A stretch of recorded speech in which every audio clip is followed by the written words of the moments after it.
Muli na namang naberwisyo ang walang tigil na ulan sa Calabarzon at Bicol Region. Kabilang sa mga nalubog sa matinding baha, ang bayan ng Lopez sa Quezon. Nasa frontline ng balitang yan, Simon Gualvez.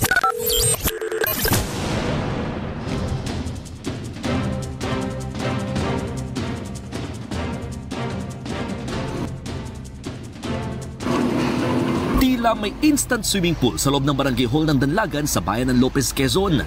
Dahil yan sa halos 2 araw na walang tigil na pag-ulan sa lugar.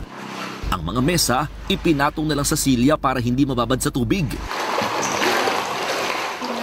Pero business as usual pa rin si Nakap, lalo't madalas daw talagang bahain ng barangay.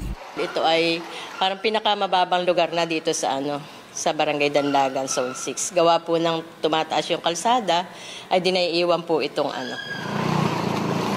Sa Zone 7 ng Barangay Magsaysay, lampas tuhod o mahigit 2 talampakan pa ang baha. Kaya ang ilang residente gaya ni Evelyn, isa-isa nang inangat ang kanilang mga gamit. Kinakabahan kasi sila lalo't malapit ng pasukin ng baha ang loob ng kanilang bahay. Ilang taon na akong nakatira dito, lagi na itong binabaha. Wala na pong solusyon. Paano po kayo masasolusyonan ito? Ay hindi po kami pwedeng umalis. Biro nung wala naman kami ibang mapupuntahan. Ino talaga ang aming tahanan.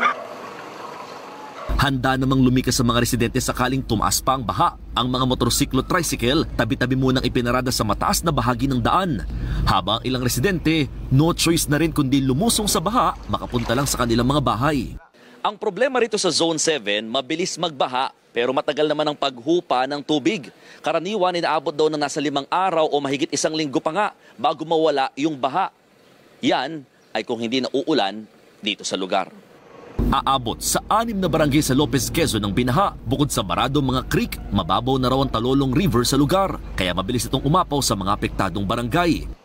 Nasa 4 pang mga bayan sa Quezon Province ang binaha rin dahil sa patuloy na pag-ulan. Nagbabalita mula sa frontline, Mon Gualvez, News 5.